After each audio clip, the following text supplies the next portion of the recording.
Hey everyone, Connie here, and welcome to my video on why One Piece is my favorite piece of media ever.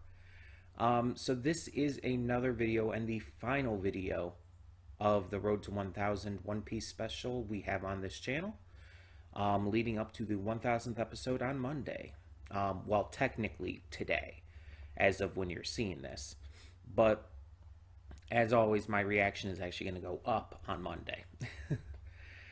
So that being said, yeah, One Piece is my favorite piece of media. Not just my favorite anime, not just my favorite piece of animation as a whole, but entirely favorite piece of media.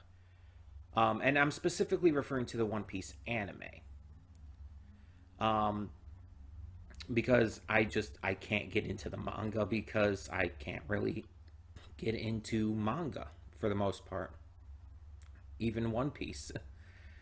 Um, but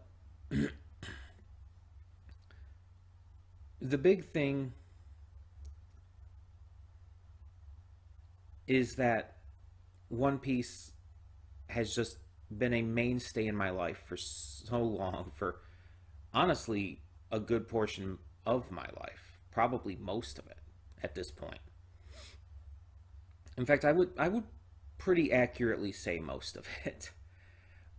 Which isn't surprising because One Piece originally came out in '99 and everything, so it's not surprising that it would be a mainstay in my life for most of my 29 years, going on 30. Uh, so yeah, so let us begin with my history with One Piece. So I began watching One Piece with the 4Kids dub when it first started airing. I had seen like the bumpers for it and everything, and I was interested in seeing what it was all about. Um, and so I checked it out, and I enjoyed it. I was having fun with it. I was a kid, keep in mind. So yeah, the stuff about the censorship and all the ridiculous goofiness of it didn't really affect me as much because I was a kid. I didn't really know better. A lot of the cartoons I watched were goofy and ridiculous like that. So as I grew up, though, the 4Kids dub ended. It just stopped. And I would find out later that it was canceled and everything because 4Kids just lost the rights to it or whatnot. So I had to keep watching through stuff online. I started watching it in the Japanese because at the time there was no other dub for it. So I started watching it in the Japanese and eventually just kept making my way through it. I watched pretty much all of it. And even when the new dub did eventually come, I stuck with the Japanese for the most part, only just checking out the dub in random bits here and there. Um, so I stuck with the Japanese, and I kept watching throughout the years, but there were bits and pieces of time where I'd just kind of stop and get very behind and have to catch up again.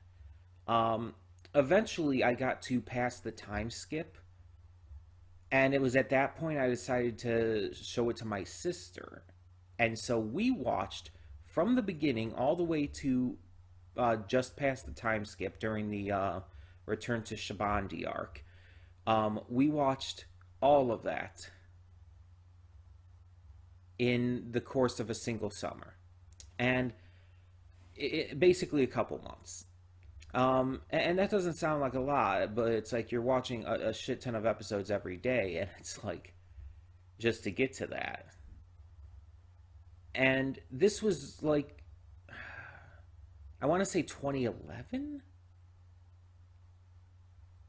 Because it was, I had just come up from Georgia. I was in Georgia for the last 2 years of school, of high school. We had just come up, and for the couple months that we were there before I went to college, that's when we watched it. Before I went to live at the dorm at the college I was going to go to. So we watched through all of it up to that point, and then we pretty much we were caught up. So while I was on my own, I continued to watch, and eventually, again, I ended up getting behind. I ended up just stopping watching for a bit, getting behind, and I had to catch up. And that became just a progressive thing for me, just consistently getting behind because of other things. And so eventually, it got to the point where I got to Dressrosa and was stuck at that for because I stopped watching consistently again. I was stuck in Dressrosa for a long time, like a lot longer than it was actually going on for. And I didn't start watching again until the series was like already in Whole Cake Island. So I started watching again, and I got past Dressrosa. I got through Zoe, and it was at that point, basically, that I began to kind of react to it on the channel and everything. And that became initially just checking, continuing on, and then I ended up dropping it due to time and everything, and then bringing it back later on, and then eventually catching up, and that's where we are now. So we'll get to more on my thoughts on reacting to the series and how it compares to just watching it on my own time in a bit. But first, let's talk about different elements of this series and the kind of reasons why One Piece means so much to me and why it's my favorite piece of media of all time. So we're going to talk about the characters and connecting with them. So the characters of One Piece are fantastical. They're over the top. They're wild. They're weird. They're goofy. They're ridiculous. But at the same time, Oda puts a lot of care into making sure that they're relatable. Despite the goofiness and the weirdness and the over the topness of these characters, Oda makes sure that you can connect with them. You have these characters who have gone through horrible shit in a lot of cases. You have characters who are facing issues that could easily be connected to real life. You have characters who have gone through losing family or abuse or all kinds of stuff.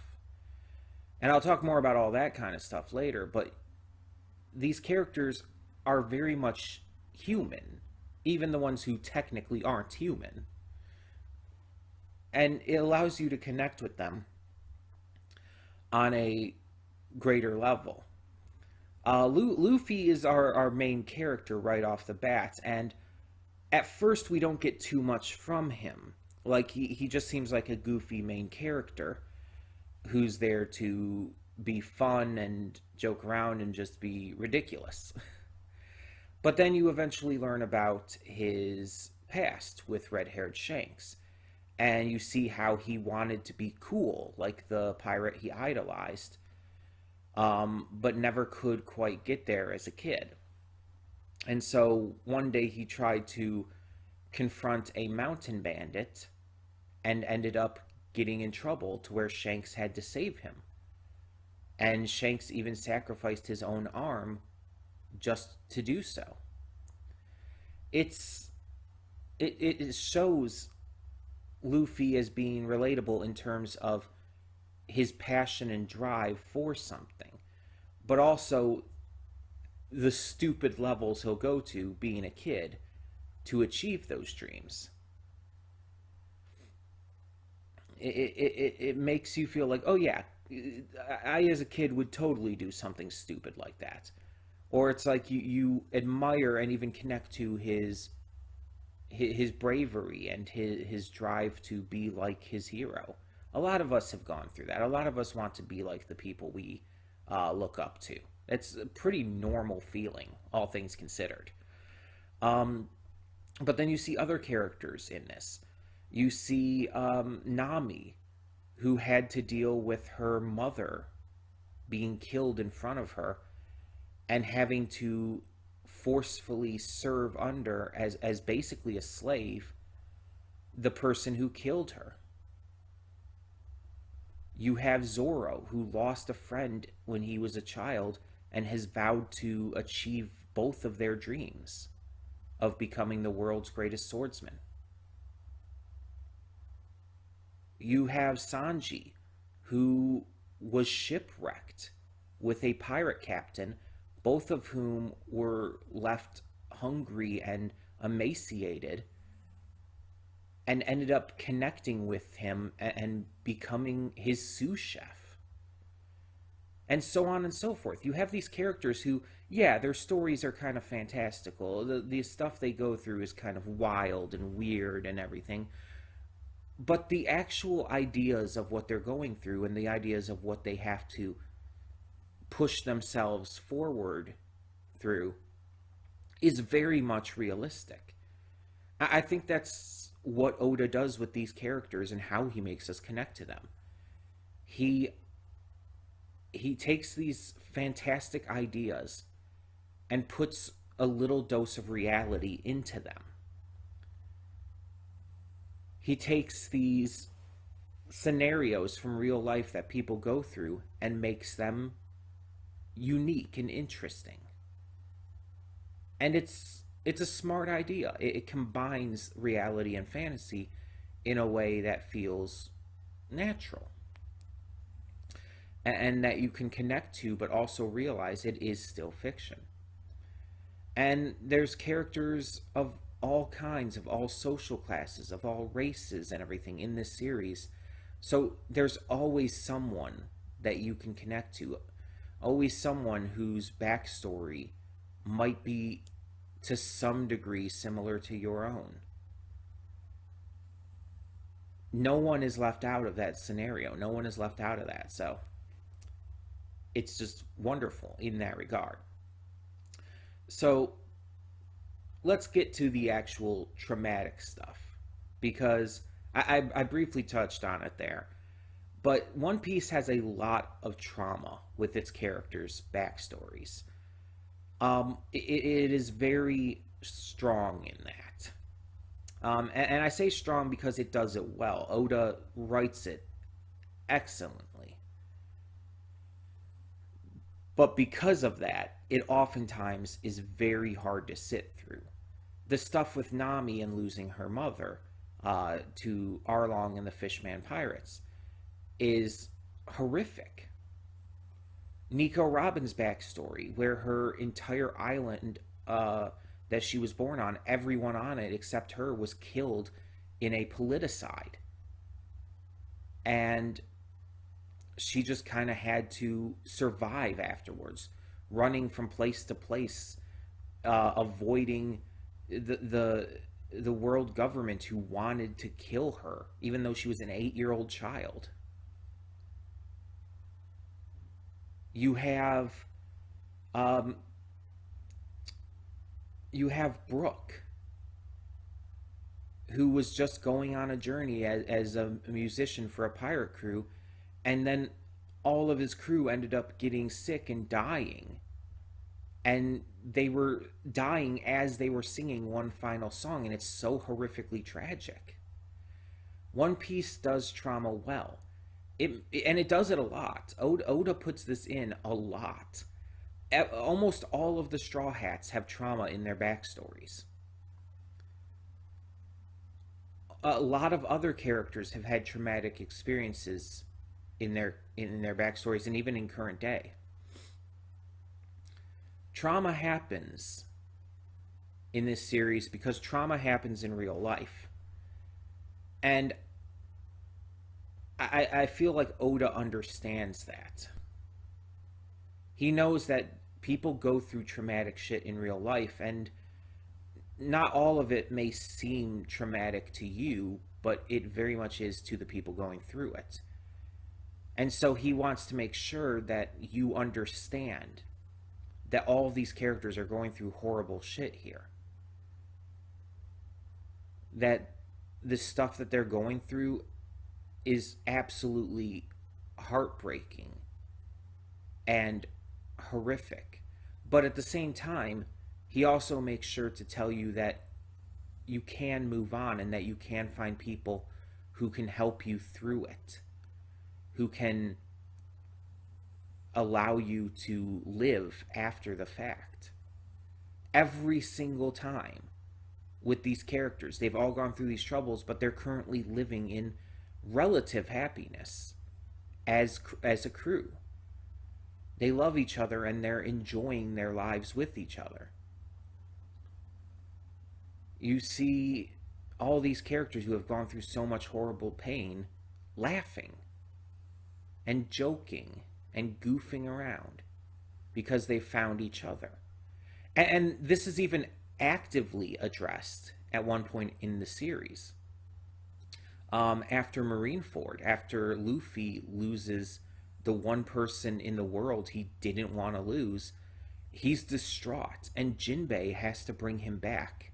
Jinbei has to tell him, what do you still have? Don't look at what you've lost. Look at what you still have.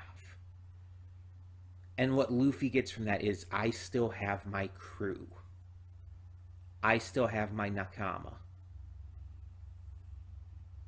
And that's kind of one of the biggest, going into our next topic, one of the biggest messages and themes of this series. Nakama. The friends who are like family to us. You hear this talked about a lot in modern day. In the current time, you hear about the concept of a chosen family. About being able to have friends who are so close to you, or who you just care about so much, or for whatever reason, that they are like family to you. The idea that you can choose your family is something that for a long time we've been told you can't do. We've been told that family is blood related, so that you can't choose your family, or that family is like the people who you live with in your household and stuff like that. But it's like there's always been issues with no matter what you say with that, because you have to account for adoption, you have to account for living with roommates. So it's like none of those really worked. So in the more recent years, the idea of a found family or chosen family has come up to where it's like you can see anyone as family. Even they may not be blood related, but that doesn't mean they're not family. And this series focuses heavily on that. The Straw Hat crew are Nakama. They are a chosen family of friends who will do anything for each other. They will put themselves through hell for each other, and have put themselves through hell for each other. And you see this in other characters in the series too. You see this through the three brothers, Luffy, Sabo, and Ace. You see this through the likes of the Okama. And so many more. The Whitebeard Pirates are another crew that this is very strong in. The Samurai of Wano is another one. And it's like this idea of chosen family is so strong, so prevalent in the series, mainly and especially with the Straw Hats, that it's kind of one of the biggest overarching themes of One Piece. And it feels good, especially for someone who has had familial issues, to just be told that it's like you can choose your family, and that sometimes they can be better than your actual family. But there's other themes and messages in this as well, and it just kind of depends on the arc and the story currently going, the characters involved. You'll have all kinds of themes in this. This series touches on a lot of things, from political revisionism, with the Void Century being talked about in One Piece. You have stuff about war, death, heritage, and all kinds of stuff like that. It touches on a lot of heavy topics that are very much prevalent in the real world. And it handles them in a very respectful way, to where it's like you can see how big of a deal they are. You can see how important they are. And it doesn't make light of them. Like when it shows how corrupt and evil the government can be, whether you're seeing it through the world government specifically, the celestial dragons, the marines, no matter what source you're seeing it from, in One Piece, it makes it clear that this is a serious issue, and it's something that you can't just ignore. It touches on abusive families, such as Sanji's family, that it goes into during the whole Cake Island arc. It touches on the death of loved ones. It touches on so many horrible things and so many heavy subjects. And sometimes it's hard to watch. There are points where it actually gets really hard to watch. But I think that these themes and messages and the kinds of ideas that Oda is trying to express with it makes it worth it. Oda is trying to tell us that the world is hard, that everything is not so bright and peachy, that there are corrupt governments, that there are terrible people, there are people willing to kill and murder for no real good reason. There's all kinds of horrible shit going on, and we shouldn't just live with it. That we should act against it, but also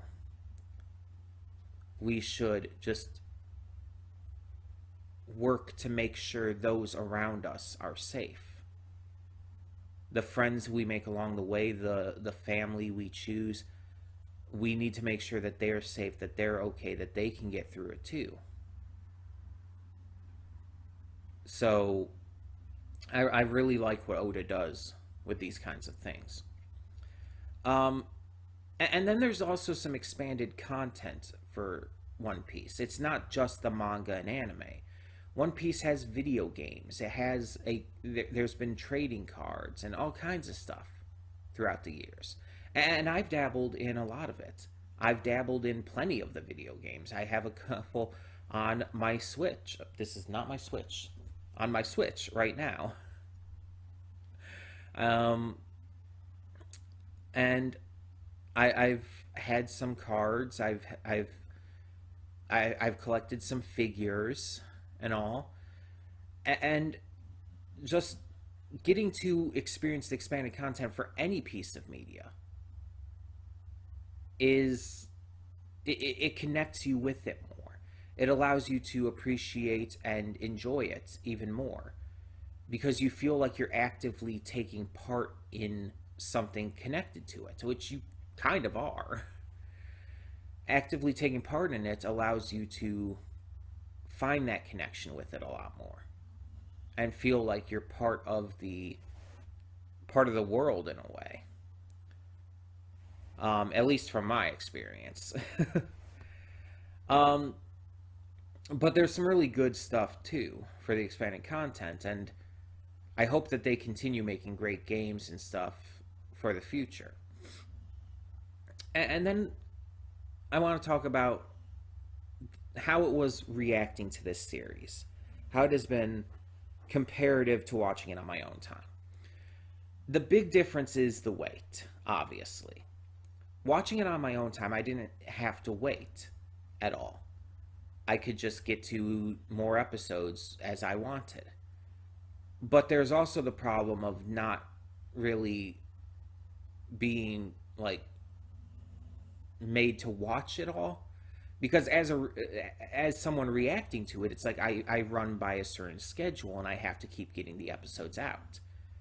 So I with reacting to it, I definitely have more of a incentive to keep going. While watching on my own time, I can and have tended to put it on hold and stop watching for months or even years at a time.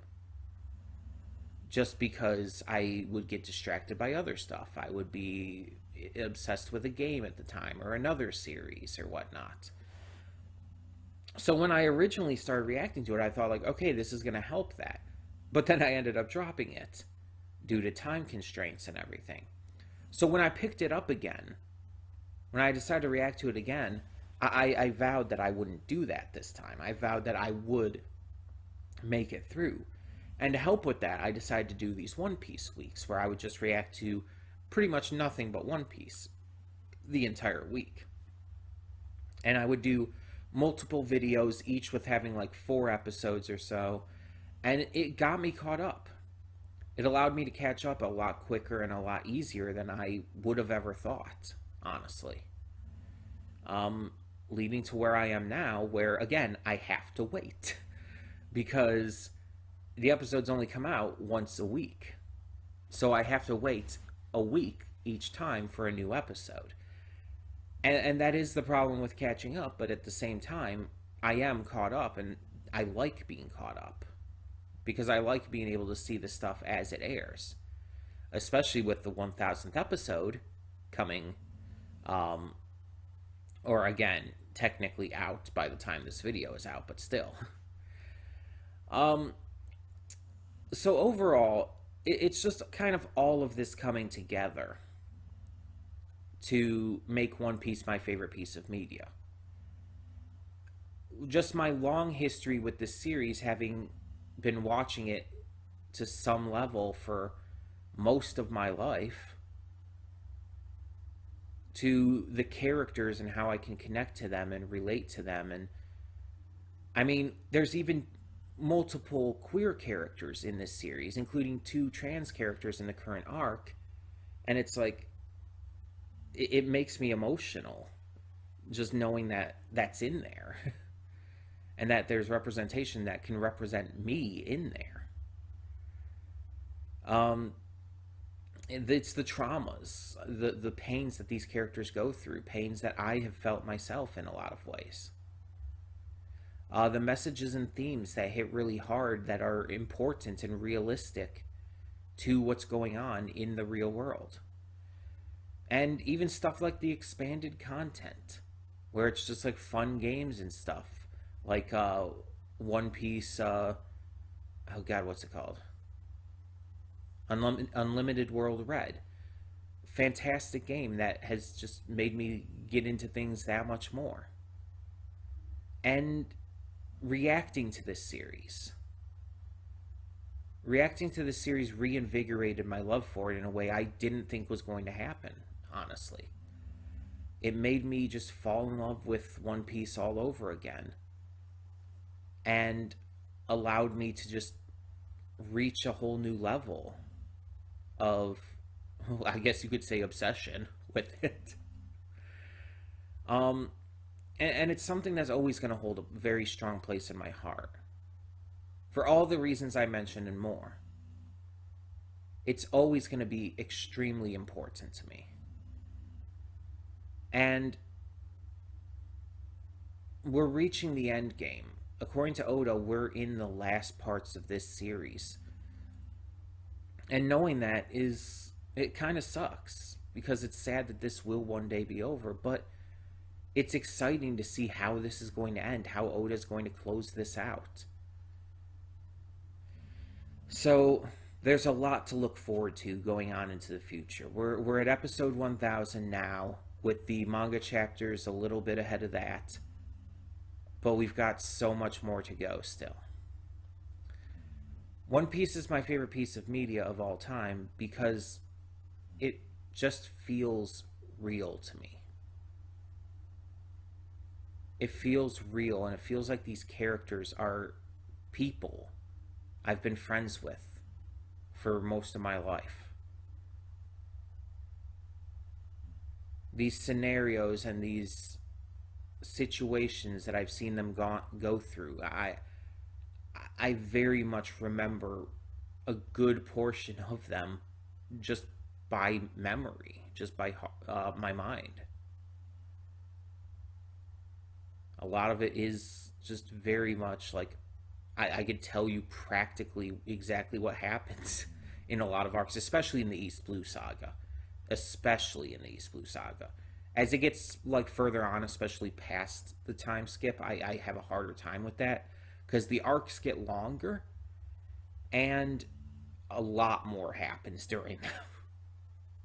Plus, I haven't seen them as much as the older arcs. Again, especially the East Blue Saga. But overall, it's just about the just wonderful writing, character work, themes and messages, and representation, and everything that has made me love this series. It's all thanks to Oda. And as we reach this 1000th episode, just as we had reached the 1000th manga chapter before, we celebrate because it's a huge milestone that not very many series reach. So it leads us into the next stage, the next, well, chapter of this journey. One day it will be over, but for now, we're just ready to see what the future brings. And hopefully we can all see the symbol of the straw hat as the treasure that Luffy sees it as, and move forward to take from these characters everything they're trying to tell us, everything they're trying to imbue into us, and put that forth into the real world. And just focus on the love of our chosen families, of our Nakama. Even when times are tough and hard, even when times are traumatic, the biggest message of this series is that you can always have someone behind you, always someone at your back, ready to catch you as you fall. So thank you for tuning in to the Road to 1000 and to my Why One Piece is my favorite piece of media of all time video. If you enjoyed this, let me know down in the comments below. If you didn't, let me know in the comments below. And just tell me your thoughts. If you're a big fan of One Piece like me, tell me what about it really makes you a fan. And just let me know what you think of where the series has gone compared to where it started and what it's bound to do in the future. Thank you all so much for tuning in, and for now, I'm Connie, and I'm signing off. See y'all next time.